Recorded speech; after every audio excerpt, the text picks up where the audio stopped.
Quem foi Delphine de Girardin?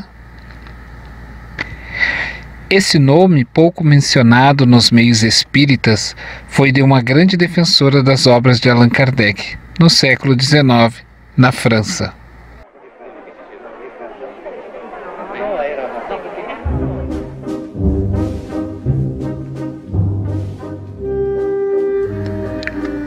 Os salões aristocráticos da época abriam-se para os literatos renomados, tais como Victor Hugo, Lamartine,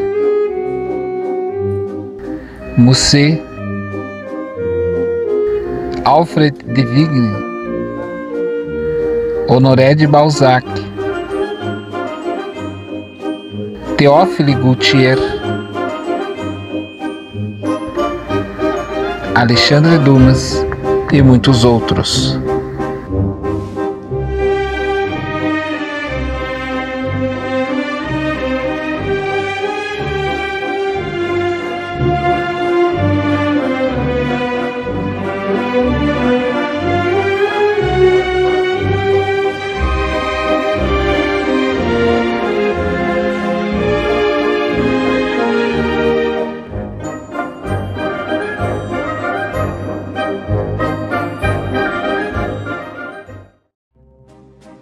Dona Marie sonhava tornar sua bela filha em uma gloriosa mulher reconhecida por toda a França. Só que a espiritualidade havia dado a oportunidade a Delphine de ensinar, pelo desenvolvimento de sua inteligência, o caminho do amor. Delphine cresceu tornando-se uma bela jovem, educada, sob os olhares protetores dos pais. Impressionava a todos pela sua inteligência e forte personalidade. Dona Marie convenceu seu esposo, o Sr. Jean-Sigismond, a mudar a residência fixada em Aix-la-Chapelle, província de Saint-Adalbert, onde nascera Delphine, para o centro dos encontros dos nomes famosos da época. Seu interesse era o de apresentar Delphine para a sociedade parisiense, embora não compartilhasse com os ideais da jovem. Porém, ela queria que Delphine brilhasse nos saraus. A mudança aconteceu e aos 16 anos foi apresentada à sociedade de Paris. Delphine a todos encantava com seus gestos elegantes, em meio a alguns traços de timidez. Os dons intelectuais desta mulher, ousada para a época machista, não a impedia de levar ao público seus ideais nas composições poéticas, nas comédias, tragédias, novelas e crônicas, que além de serem editadas nos periódicos europeus, eram interpretadas por ela e outros artistas teatrais. Como pioneira do jornalismo do humor francês, assinava suas edições com o pseudônimo de Vicomte de Launay. Tudo isso ela foi conquistando com o passar do tempo, mas seu ideal maior ainda não aflorara. Seu espírito não havia encontrado respostas às indagações de algo que ainda não definia, embora sua certeza na existência de Deus. Em 1822, pleno verão europeu, Delphine recebeu um prêmio acadêmico com um poema intitulado Les Souliers de Sainte-Camille, as Irmãs de Santa Camila.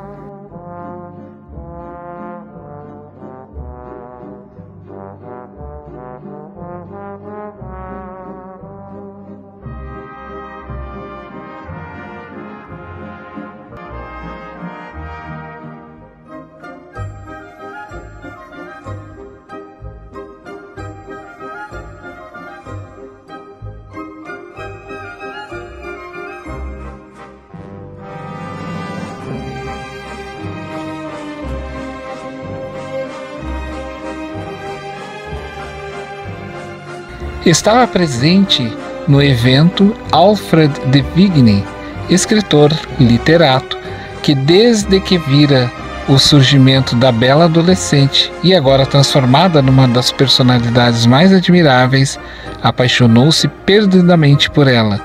O afeto retribuído encheu o coração de Delphine, que tudo transportava para as crônicas, agora com experiência no amor sentido por ele.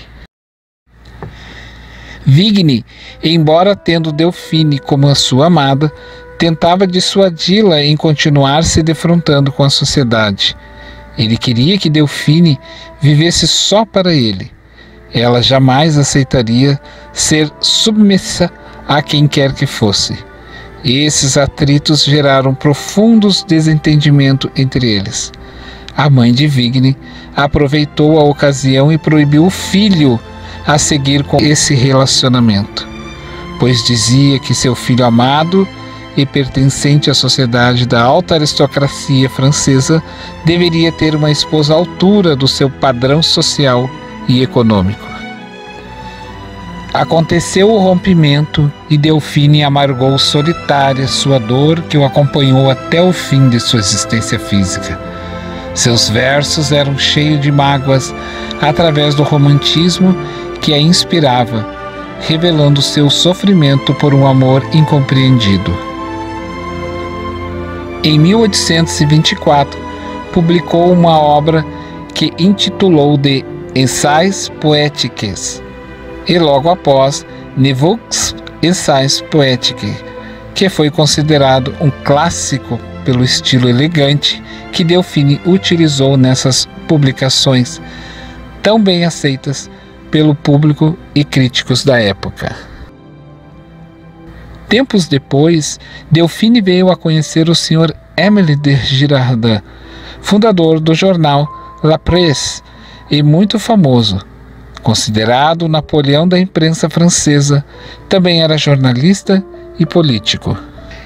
Girardin admirava os dotes físicos e intelectuais da moça. Sabedor do rompimento do namoro com Vigne, aproximou-se de Delphine, expondo seus ideais em fazê-la sua esposa. Embora surpresa, mas conhecendo Girardin nos saraus e sua capacidade nobre em suas atitudes, aceitou o pedido e no dia 1º de junho de 1831 o matrimônio ocorreu. Enfim, o dia do casamento. E diante deste, a presença de toda a elite francesa. Após a pomposa cerimônia, Delphine volta aos seus ideais, agora como jornalista, escrevendo com assiduidade nos periódicos La Presse, pertencente a ela e a seu marido, juntando os seus interesses. Delphine, então, toma conhecimento dos fatos espíritas que ocorriam por toda a França, as chamadas mesas girantes. Sempre acompanhadas de amigo, agora determinada a conhecer estes fenômenos tão acirrados, passou a estudá-los. Percebeu que havia algo muito sério naquelas manifestações.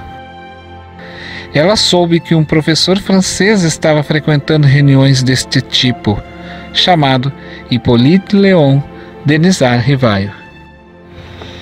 Delphine veio a encontrá-lo numa dessas reuniões de estudos e ambos teceram vários assuntos sobre esse fenômeno que assombrava Paris no século XIX.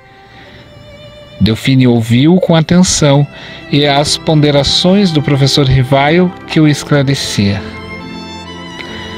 Ainda continuando em suas indagações, mas a pedido do próprio Rivail, ela sentiu que realmente era preciso muito estudo e, como recomendava Rivail, paciência e observação.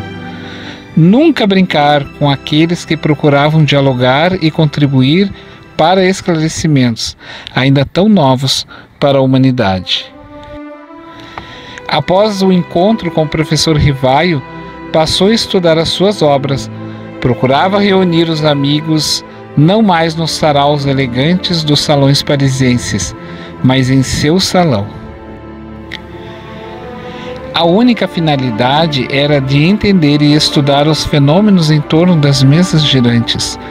Tanto foi a dedicação e divulgação desse início tão difícil do espiritismo que Kardec, lá pela metade do século XIX, homenageou-a, dando a mesas girantes o nome de Mesas de Girardin. Delphine nada mais fazia sem consultar os espíritos que se manifestavam através das mesas girantes. Tornou-se uma excelente médium e, como seu grande amigo Victor Hugo, que estava exilado em Jersey, na ilha próxima da França, contava-lhe todos os acontecimentos em longas correspondências. Muita preocupação tinha para com o amigo Victor Hugo, que fora exilado por não concordar com os terríveis flagelos políticos e outros interesses que o envolviam junto às autoridades francesas. Outro trágico acontecimento familiar, quando sua filha Leopoldine e o marido Charles Vacquier morreram afogados no rio Sena, em Villacquier. Isto fez com que Delphine se dedicasse mais ainda nos estudos sobre as mesas girantes. A saúde de Delphine começa a enfraquecer.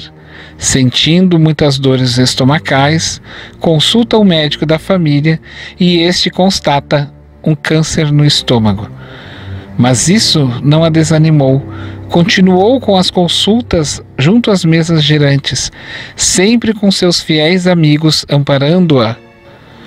Era tanto desvelo que chegava a incomodá-la, a ponto de Delphine pedir que lhe deem um tempo para poder estudar a doutrina espírita em paz.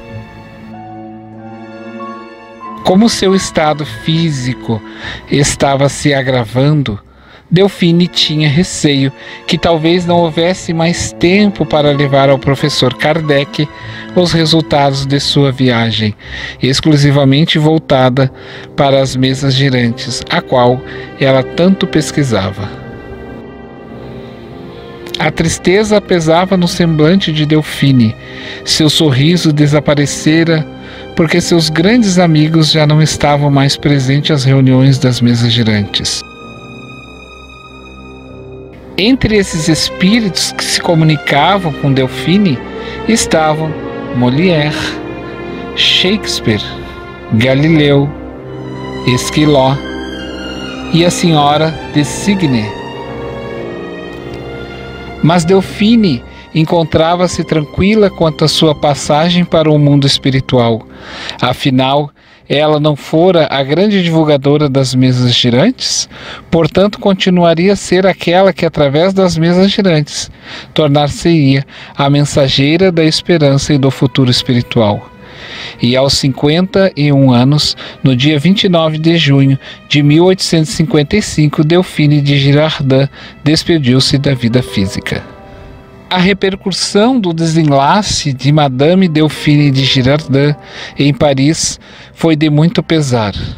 As duas faces distintas dessa dama francesa, como jornalista, escritora e poetisa, passaram a ser notadas do antes e do depois da doutrina espírita ao fazer parte de sua vida. Depois de sua passagem para o mundo dos espíritos, as consultas nas mesas girantes continuaram durante todo o período do Segundo Império. Algumas vezes, a Madame de Girardin era convidada a se fazer presente em algumas reuniões mediúnicas, como o fez em referidas comunicações coletadas por Allan Kardec, que as publicou em Evangelho segundo o Espiritismo e na Revista Espírita de 1860. Kardec, reconhecendo a importância da dama como médium fiel da doutrina espírita, cita em O Livro dos Médiuns, no item 144, Mesa Girardin, pela utilização da mesma em suas consultas aos desencarnados. Os fenômenos causados pelas mesas girantes continuaram e Madame de Girardin, através de vários médiuns, fez-se presente em muitas mensagens que foram espalhadas pelos salões aristocráticos de Paris. Em 1988, Fujimi Ito defendeu uma tese de literatura na Universidade de Nancy sobre o tema Madame de Girardin e o jornalismo.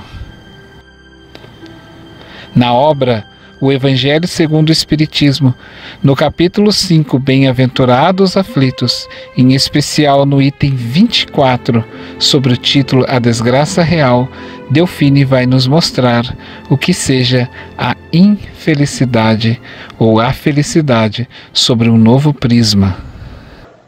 A verdadeira infelicidade. Todos falam da infelicidade. Já sentiram alguma vez e acreditam conhecer seus vários aspectos. Eu venho vos dizer que quase todas as pessoas se enganam e que a verdadeira infelicidade não é aquilo que os homens, ou seja, os infelizes supõem.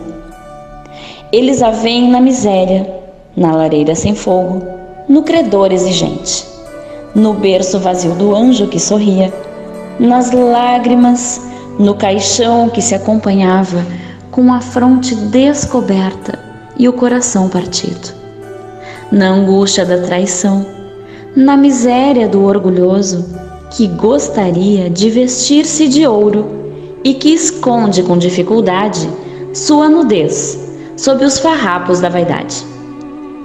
Tudo isso e ainda há muitas outras coisas dá-se o nome de infelicidade na linguagem humana. Sim, é a infelicidade para aqueles que apenas veem o presente. Mas a verdadeira infelicidade está mais nas consequências de um fato do que nele próprio. Dizei-me se o acontecimento mais feliz para o momento, mas que depois resulta em consequências desastrosas, não é na realidade mais infeliz do que aquele que à primeira vista causa uma viva contrariedade, mas acaba produzindo bem? Dizei-me se a tempestade que quebra as árvores, mas que saneia o ar e elimina os vírus insalubres, que causam a morte, não é antes uma felicidade do que uma infelicidade? Para julgar algo, é preciso ver-lhe as consequências. É assim que, para apreciar o que é realmente feliz ou não para o homem, é preciso se transportar além desta vida. Pois é lá que as consequências se fazem sentir. Portanto, tudo o que ele chama de infelicidade, segundo sua curta visão, cessa com a vida corporal e encontra sua compensação na vida futura. Vou revelar-vos a infelicidade sob uma nova face, sob a forma bela e florida que acolheis e desejais, com todas as forças de vossas almas iludidas. A infelicidade é essa alegria falsa, esse prazer egoísta, a fama enganadora, a agitação fútil, a louca satisfação de vaidade que faz calar a consciência, que perturba a ação do pensamento, que confunde o homem quanto ao seu futuro. A infelicidade é o ópio do esquecimento que buscais incessantemente. Esperais, vós que chorais, acautelai-vos, vós que rides, pois vosso próprio corpo está satisfeito. Ninguém transgride impunemente as leis de Deus. Ninguém foge das responsabilidades de seus atos. As provações, essas credoras impiedosas e cruéis, com a consequência de desgraças que atinge a nossa miséria, observam o vosso repouso enganador, para vos mergulhar, de repente, na agonia da verdadeira infelicidade, aquela que surpreende a alma, enfraquecida pela indiferença e pelo egoísmo. Que o Espiritismo vos esclareça e recoloque seu verdadeiro lugar, a verdade e o erro, tão estranhamente desfigurados pela vossa cegueira. Então, agireis como bravos soldados, que ao invés de fugir do perigo, preferem as lutas em combates arriscados à paz, que não lhe pode dar nem glória, nem promoções. O que importa ao soldado perder durante a ação suas armas, seus equipamentos e suas roupas, contanto que saia vencedor e com glória? O que importa aquele que tem fé no futuro deixar no campo de batalha da vida sua fortuna e sua veste carnal, contanto que sua alma entre gloriosa no reino celeste? Delphine de Girardin, Paris, 1861.